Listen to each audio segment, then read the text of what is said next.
Hey, hey, welcome back to the Americans panel, everybody, on AfterBuzz. And we got some Tears for Fears waiting for you. And we got a few tears to shed on this double coverage of two episodes on Rafifi and Harvest. I'm shedding a tear right now. Hang on.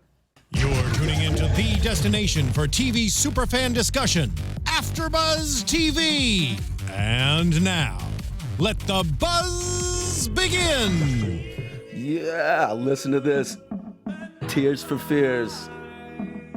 All use 80s head fans, 80s heads, 80s music. They say it was the best. I like the 90s, I like the 70s, but you can't mess with the 80s either, that new wave.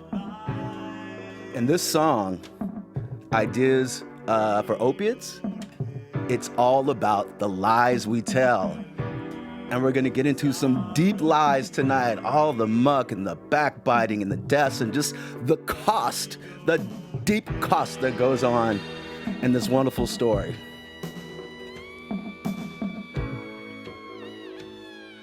Our boy Jeff is in the house. He's the engineer. I'll say hello because it's just us two this week. Al, how's it going, guys? It's going good. Big Just us fan two. of my Al Gregg and my Alina Vision. Hey, we couldn't do without Jeff. And shout out to Alina. Can't forget the lovely and talented Alina, my better half. She couldn't make it tonight, but we're going to send her a shout out. Your boy Al G is going to hold it down. I'm going to do my best. I've never ever done a solo show, so this will be my first time, but I'm just going to have some fun with it. You guys bear with me, and we're going to do it like we always do it every week.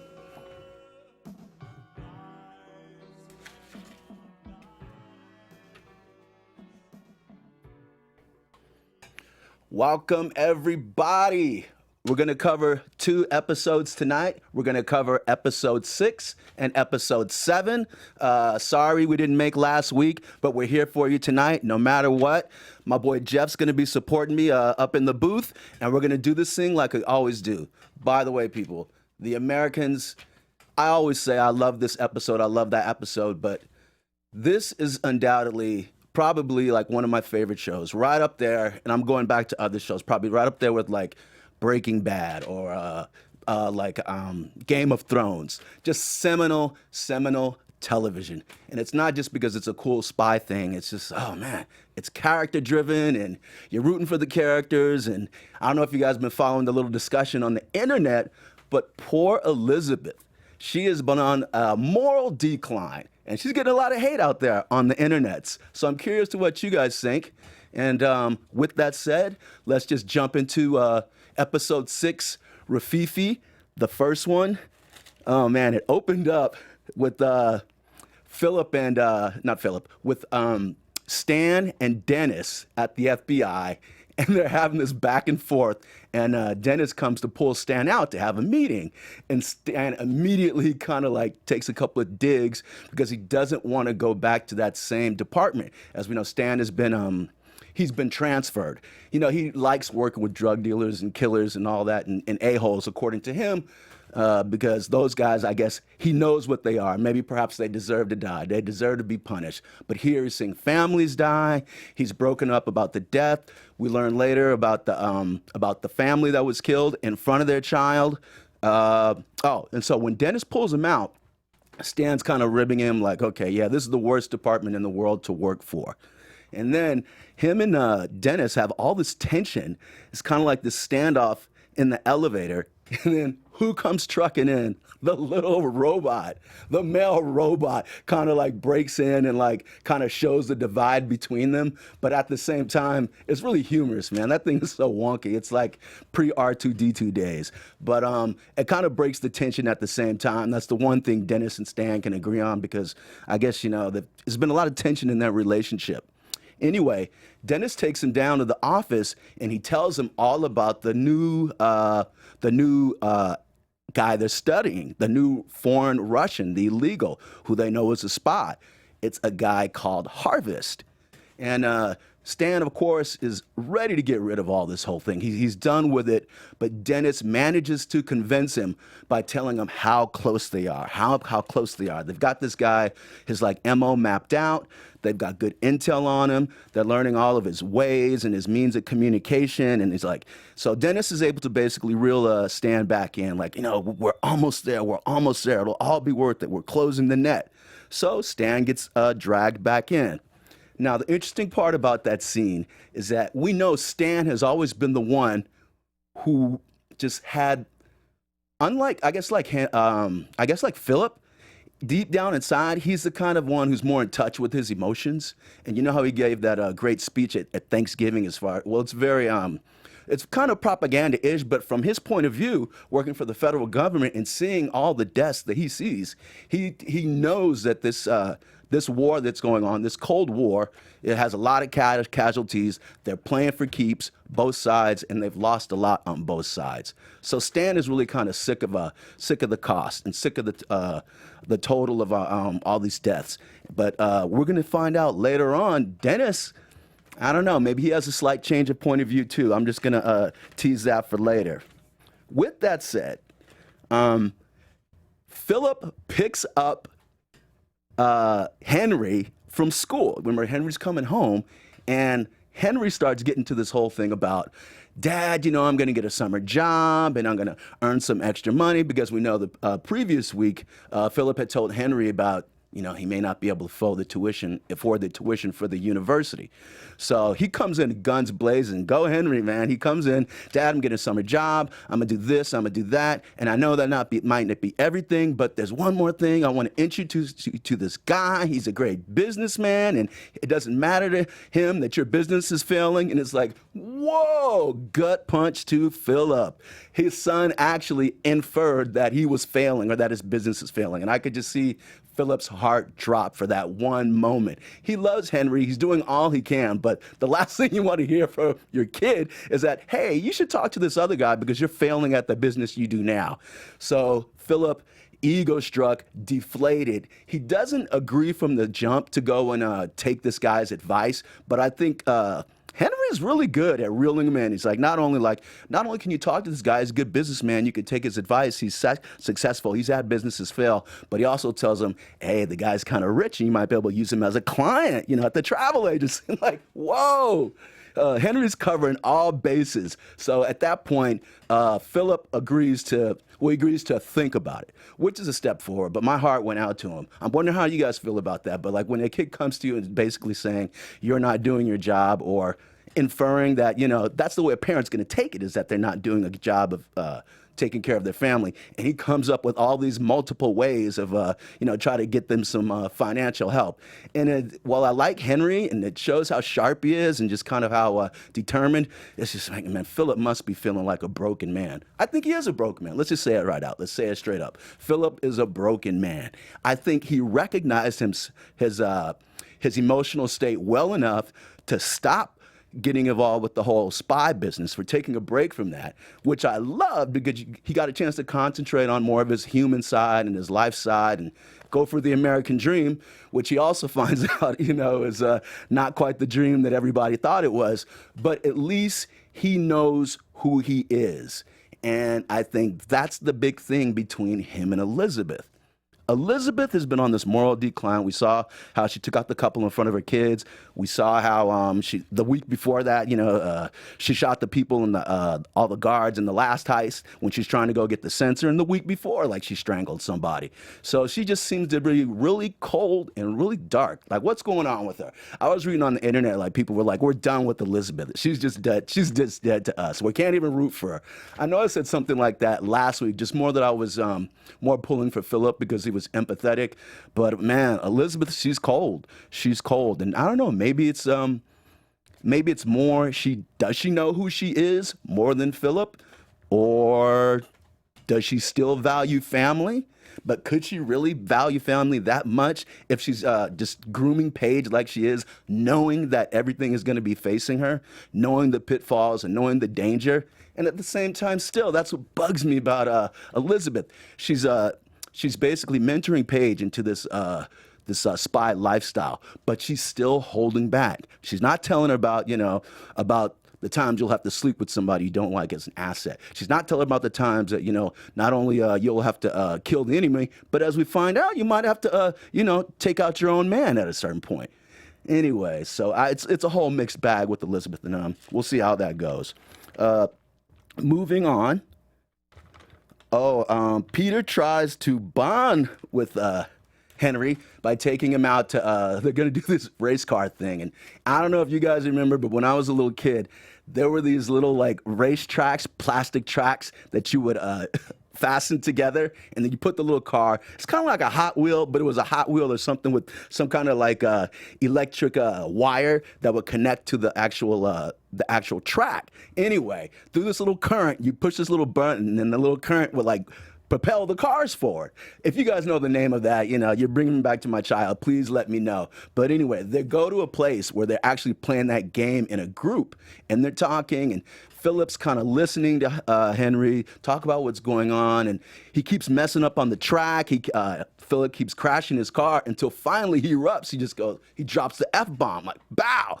F in front of everybody. And it's one of those moments where everybody's looking at him. Even, Henry's like, Dad, are you okay? And that moment is obviously symbolic about how close Philip is to losing it, how stressed he is out. And as we learn later on, here's what I love about how the consistency between the characters.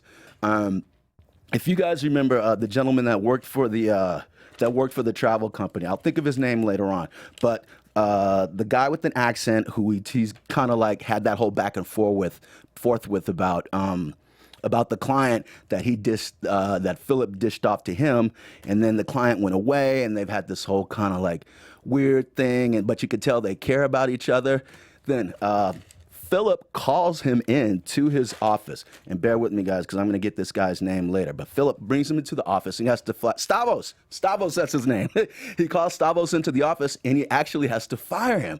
But what made the scene so compelling was Stavros is originally looking at Philip like, how you doing, Mr. Jennings? Are you okay? All I see is stress on your face. And Philip's trying to get to, like these words about how he's going to like can this guy.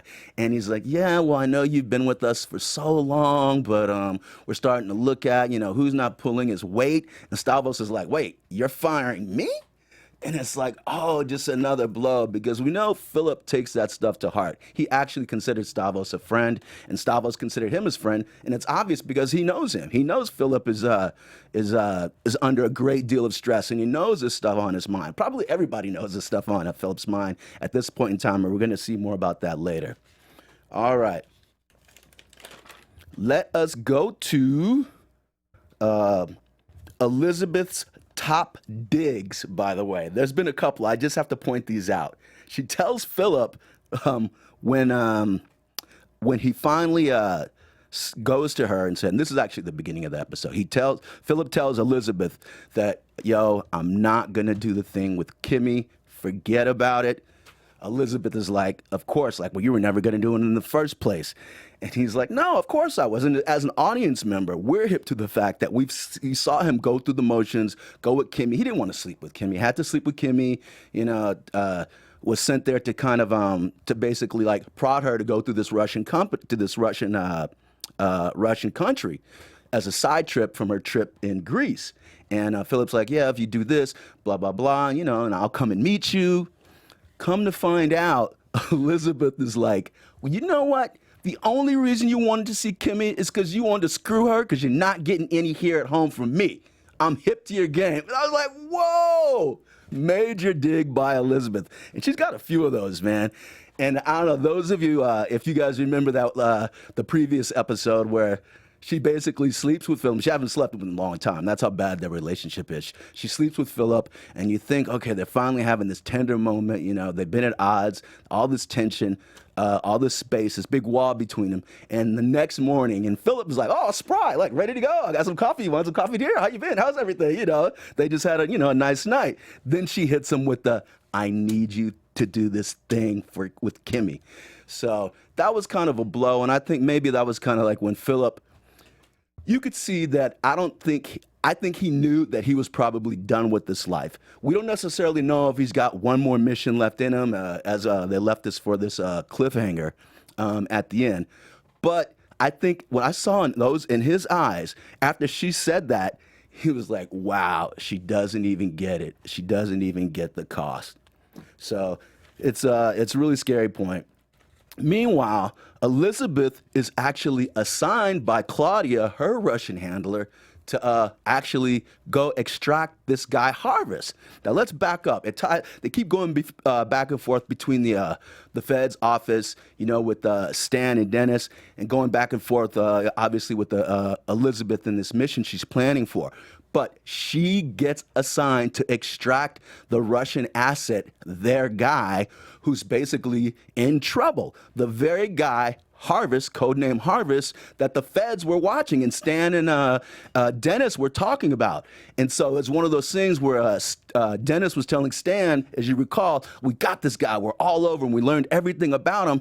And it's funny to hear it from the flip side, because Claudia, the handler, relays to Philip that, he knows they're on him, that the noose is tight and we got to get him out of here. He knows he's being tracked. So it's, oh man, just how things come full circle in this story. And you're waiting for it. That's the thing about this show. You're waiting for things to come full circle with Stan and the Jennings. We're waiting to see like these Russian spies. We're waiting to see, just everything just kind of blow up in a big incestuous hot mess. By the way, this character Harvest seems really interesting as a side note. They say he's illegal, and illegal, and he's got all these fake IDs. He's paid everything in cash. They had to go back and look through his utility bills. He's bought 2 cars, all in cash, and they're going through the auto buys. And so I just think, the character's really interesting. And the way Harvest is able to get dialed in a little bit is because he actually found an engineer that worked at the sensor company. Remember the building, the sensor company? He actually found a guy that works there, seduced the guy, slept with him, and just got all this information. And it was just only a matter of time when I guess Dennis's people pull him in and they realize, this guy flipped on everything, just, like a dime. So anybody that can make somebody flip like that, I'm anxious to see and I'm anxious to know more about. All right. Which Jennings kid? Okay, now I'm skipping ahead to predictions. Let me go to one thing first. Philip develops intel for Oleg. If you guys recall, that we're still talking about in Rafifi, the way Oleg and Philip would communicate, they do these little drops. I forget where it was the week before, but on Rafifi, it's this little drop they do literally like with a fake brick or a fake piece of the wall, where one person walks by, drops a little note in, the other person picks it up. So Philip, after going through all of Elizabeth's stuffs at the end of toward the end of the episode, and he's actually, as we know, been kind of giving Oleg information on his own wife the whole time. But toward the end of the episode, he drops this information, everything, the latest he's learned about his wife, what Elizabeth is doing. And then we see Oleg come and like pull out the little fake brick, grab the note. And this is like where I love the Americans. This is when the show is at its best. He pulls out like some Brut by Fabergé, some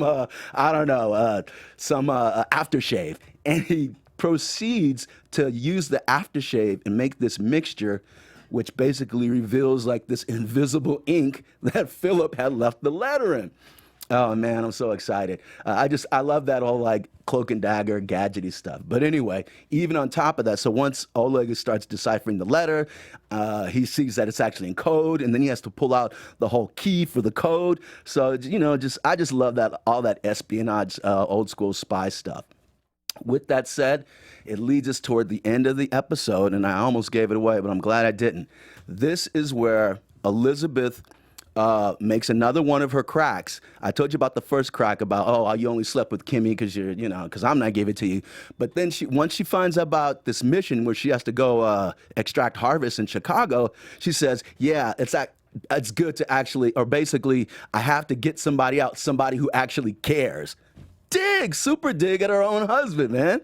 So she's on one, man. Elizabeth is on one, and I don't know. I'm just wondering, is there any more light left in there? Is there any more heart left in there? Not only on the way she talks to her husband, and I don't know, perhaps, her side is that she feels abandoned. I'm sure she feels abandoned by him, too, at the same time, and which kind of works things out in the end. So she leaves town. She goes to Chicago.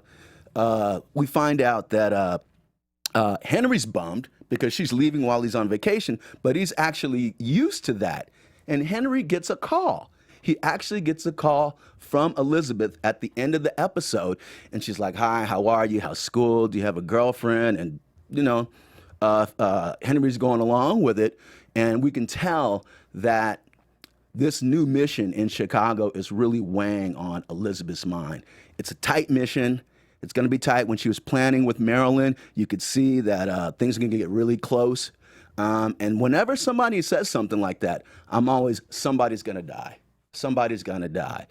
So the minute that Henry reveals to Philip, his dad, that Elizabeth called him, Philip immediately knows that she was concerned. Something's up. Because on top of being like, okay, the fact that Elizabeth called from out of town to speak to her son, man, poor Henry's like, she never calls me. She never pays any attention to me. She never asks about my school. And I was like, oh, man, I was like so hurt for the kid. But there you go. Wah. Thanks, Jeff. Yeah, and poor Henry. And thank God for his relationship with Stan. We're gonna get to that later. But Philip, we know he loves Elizabeth through the bottom of his heart. He doesn't want to do the spy thing anymore because the toll is too great. But because he realized that she made that call, that something's up. So he kind of rifles through her stuff, trying to figure out what's going on. Then he calls her up, I think from a payphone, and he's like, okay, well, I'm the same selfish a-hole you accused me of being, but basically I want to help. And of course, Elizabeth's so full of pride, she's like, no, I'm not asking you. But she does reveal that it's going to be a really tight squeeze. It's going to be a tough mission. But oh man, she must be a Scorpio because I'm a Scorpio and I said stuff like this. Elizabeth says, yes, I could use somebody else, but for the record, I'm not asking. Oh, I'm like, that's your husband. It's okay. Your husband / spy. These guys have been together, since they were like teenagers and stuff. But wow, man, there's another one of Elizabeth's like just brutal moments, or just me. That's the way I took it. I was like, okay, man, this guy can't win for losing. But Elizabeth, we start to see her human side in the next episode.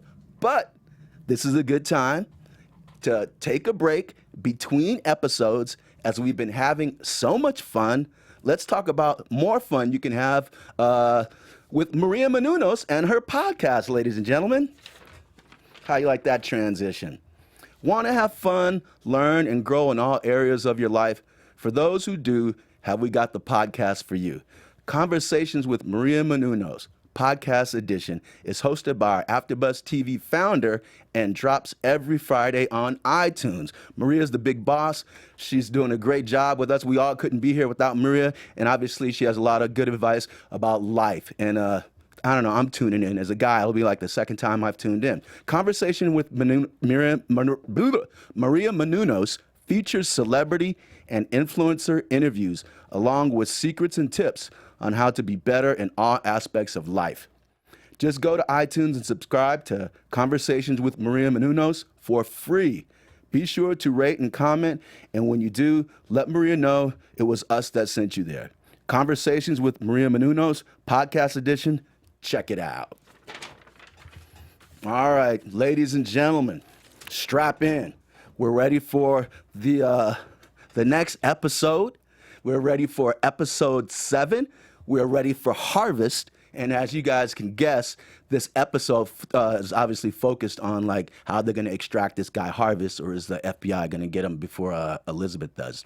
So Philip, it starts out, Philip, he agrees to go to Chicago to meet with Elizabeth. Of course, he's got on like his funky spy, mustache or whatever. Typical Philip, like 80s swag. And he meets up with her. She's glad to see him. She wanted the support. And the first thing, which is really, man, Philip. I always say touchy-feely Philip. Instead of the first thing saying like, okay, I'm great to see you, I'm here for you. We know all this is, is on his mind as well as the strain. But the first thing he says something to the fact that basically, I can't do this anymore. I can't keep going back to this again. And in my mind, well, it might be true. Philip, it's not exactly like the smartest thing to start out with, when you're going to like save somebody's ASS and then you tell them, you're really kind of like how torn you are and like how you hate this. Anyway, that was just another signal that we know stuff is gonna go bad. Definitely foreshadowing. And I don't know, Philip, sometimes I think while we talk about he's good at expressing his emotions, I think sometimes he kind of runs his mouth a little too much. And I think that was one of those points. All right, top of the episode. Before we get to Philip and Elizabeth, the show has the opening with Stan and Philip and Henry. Henry's over Uncle Stan's house. I never heard that before. Uncle Stan, which is what Henry refers to him. But Henry's over Uncle Stan's house, just kind of doing what he does, watches television, and Henry's feeding him Stan is feeding him leftovers from Thanksgiving. We realize, we're still coming out of Thanksgiving, the big patriotic speech he gave. And before you know it, Philip gets he has come in, and this is after he just got off the phone with Elizabeth. He's come in and he's like, has to break the news that he can't be with Henry. Can't spend any more time with him. This is like Thanksgiving vacation. The time they're supposed to bond, his mom doesn't spend any time with him, but at least, Philip makes the effort. And he's already going to have to like break this down. So before he talks to actually Henry, he talks to Stan. And, Stan hits him with the, "You're my best friend. I know you. You can trust me." Philip gives him, which is, again, it's like ironic how everybody knows Philip's under strain, whether you're asset, opponent, friend, neighbor across the street. Everybody knows something's going on with Philip. It's just getting heavier and heavier on him.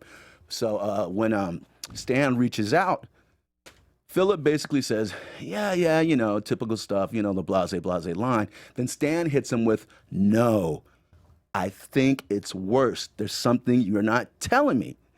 So Philip, of course, tries to, give him the little, the little deflection, which kind of works. He kind of tells a truthful lie. He says, "Yeah, my business is going under and I don't know what to do." And then, like that would break any man or make anybody, feel anxious and, just about how they're going to survive their livelihood, which I thought was going to be good enough. So Philip did a very convincing job of relaying, that he's still obviously emotionally wrecked just about something else. It's almost like he's kind of like transferring the same thing, while the business is a wreck. I think he knows that the spy world is a wreck, basically. So he's telling the truth, just using coded language.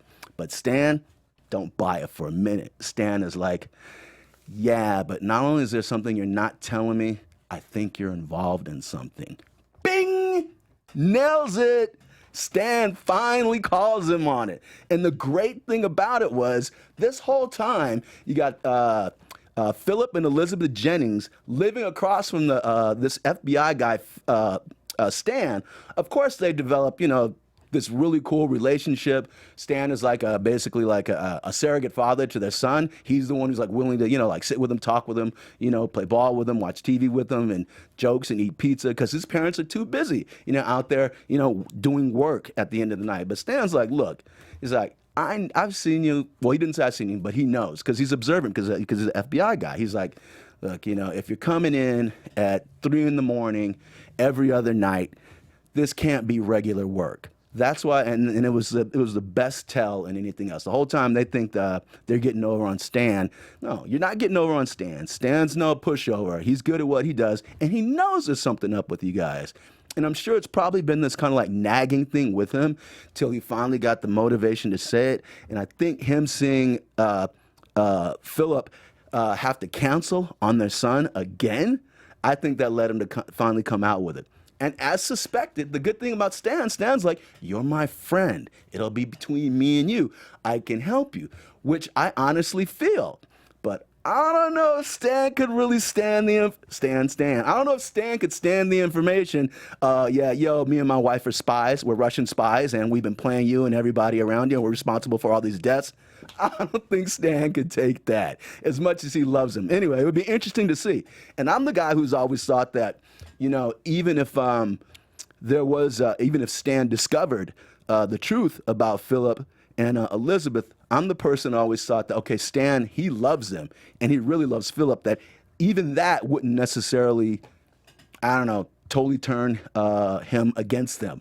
I don't know, he might not even turn them in, because that's how much he cares for that family, and that's how much he cares for Philip and Henry especially. But you're kind of pushing it to the limit, when you're the couple who's like dropping bodies left and right. And that's the thing, I think, well, we'll see about that. Let me tease that, because that's the thing that's going to really stick out later on. All right. So, Elizabeth unites with Philip. We talked about how Philip took the plane right over there, and that the mission was going to be tight. And they really, and then Elizabeth finally opens up to him a little bit about the mission. She's like, look, this is connected to this thing that I've been working on for Mexico. And he's like, well, tell me more. He just wants to be included. Besides like the tactical side, he just wants to know what's going on as usual. And obviously, Elizabeth is very cagey. But Elizabeth reveals, besides the fact that it's connected to this Mexican thing, which is not a big reveal. She still doesn't tell him what the actual mission is. She says, I can't be caught, and they gave me this. Bam, bust out the cyanide pill. And that was a moment, ladies and gentlemen. Like, I'm sure, Philip can't imagine. He can't even imagine that his wife would kill herself, or just willing to kill herself to go that deep just because of a mission. But the thing, we know as an audience, and probably Philip in the back of his head, he probably knows already, that this is something that she's down to do and she's willing to do. We always talk about how Elizabeth's the ride or die, and she's literally ready to give her life. I always thought that she would, but you'd hope it never come down to like her literally committing suicide, ending her own life just to save the mission, because her instructions from Mexico is that she can't get caught, she can't get arrested, and that whole notion of like not being able to get caught, not being able to get arrested, not to be able to leave this recognizable body, behind, whatever. It's a factor that keeps coming up. So obviously that Philip is crushed. He's kind of revolted, and he tries to get the pill back from her. Give it to me. Give me the pill, which is around her neck. And she's like, no, I'm not doing it. Just so you know, I'm not doing it. So a line is drawn in the sand. At least Philip knows what's going on a little bit more with her. But back to their planning. We already hear the name Hank, Marilyn, and the other guy's name escapes me. Oh, Norm. Those are like the three, the assistant spies that we always see them with. Hank, Norm, and Marilyn. Marilyn's the blonde lady. So we cut to them getting ready for the mission. And they're going to be tracking this guy, Harvest, and try to get him out of here. Okay, the mission, the big mission. Ladies and gentlemen, I gotta say, one of the things that the Americans does super well is crafting these great mission sequences. And when we talk about these mission sequences, we're talking about whenever they're gonna do some James Bond like heist or whatever, or a spy lick, as I call it. They're gonna hit a lick. So it's usually accompanied by a great musical score. Let me give you an example. Like the week before, previous to Rafifi, when Elizabeth goes into the warehouse and she's trying to get the sensors, it's like, it's completely dark. You can't see anything. You hear her feet. You see like a close-up on her like ski mask or whatever. Bam, you see a light pop, just burst out in the dark. She shot out the lights and everything goes black again. Then you cut to her, her eyes under the stairwell. Then you see the feet of the security guards running. Just one of those like really well crafted sequences that just that keeps you on the edge of your seat visually. And not only did this sequence top that, they took it a little further, and let me tell you why. Philip goes to get these day workers in this van that he's hired. He goes and gets the day workers. I guess they're thinking they're going to do some construction work for him. Then he picks up Elizabeth once she does once he gets the little two walkie-talkie clicks. I love that, by the way, that where they're not saying anything, but just the click of the static. Okay, it's time for something. So they pick up Elizabeth. Now, they got a tail because we know the FBI is following them. So, wow, okay. Let me wrap this up, ladies and gentlemen. So with the 3 minutes left, they have a shootout. The Fed's car pulls up to them. They have a shootout, and Marilyn gets shot, but Harvest is in the back. After they've extracted him, he's managed to put down both of the Feds. He's a gangster, man. That's why I love this guy, Harvest. His rep is really interesting. So he kills the two Feds, but Marilyn is shot. And what we find out is they can't leave her body behind as proof. So how do they take it to another level? Philip has to cut off her hands and her head, decapitate her, so they can't have this body be recognized. And that's just like a new low in the show, man, just of how far they have to go. And Philip does the deal. He axes her off. They dump her head in the river. Next thing you know, they're going back home, and Elizabeth is, sketching again on the plane. That's like the bananas part about me. She still, is able to to return to the semi-normal state of mind of doing sketches, something she learned from this sickly woman that she's taking care of. So we'll wrap it up with this. One of the things she learns in her sketching lessons as she goes back to be the caretaker is that not only do you draw what you see, but you have to inject yourself in it to truly get out of your own way for self-discovery. If you're really going to kind of have like a spiritual or kind of like human experience. And that's where they leave it. That's where they leave it. Elizabeth is finally going to get a spiritual and like human experience. And with that, she checks on Philip one more time. And she's like, I got to go on another mission. She goes to talk to her daughter, Paige. She's like, Paige, either you're in or out. Your father can't take this. He shouldn't have done this because it's not what he wanted to do for his whole entire life. He wasn't ready to give his life, so he should have never done it. He was about your age. So if you're going to jump into this, you have to jump into it with both feet. Be prepared to lose friends, lives, and your own, possibly in the end. Bingo. All right. So, thanks for hanging in with me, guys. I'm just going to throw out a couple of predictions as my boy Jeff rolls me in. AfterBuzz TV predictions. Predictions, yeah. All right. So, we talked about Stan getting possibly ambushed or even shot by Elizabeth. But I think that's going to be the thing that really flips Philip because, again, we talk about Philip and Stan love each other. But because Elizabeth doesn't think like that, she's willing to pop him in a second. But I think if she does that, if and when she does that, that's when, Elizabeth has officially pushed him over the edge. Side note, we've always been wondering about which Jennings kid is going to go down first. Is it going to be Paige trying to freelance too much? And try to, anticipate things too much and jump in before she's ready? Or is it going to be poor, innocent Henry, who's done nothing? We just totally want to see the best for him. Last note, quick people, was it the same intern that Elizabeth followed in Rafifi? Was that the same intern that Paige had slept with? Or was it a different one? I couldn't really tell, but maybe you guys can help me out in the chat. But I don't know, man. Things are getting wicked. It can't get any worse, and the violence is coming to a bloody end. Thanks for joining us, everybody. From executive producers Maria Menounos, Kevin Undergaro, Phil Svitek, and the entire AfterBuzz TV staff, we would like to thank you for listening to the AfterBuzz TV network. To watch or listen to other after shows and post comments or questions, be sure to visit AfterBuzzTV.com. I'm Sir Richard Wentworth, and this has been a presentation of AfterBuzz TV. Buzz you later. The views expressed herein are those of the hosts only and do not necessarily reflect the views of AfterBuzz TV or its owners or principals.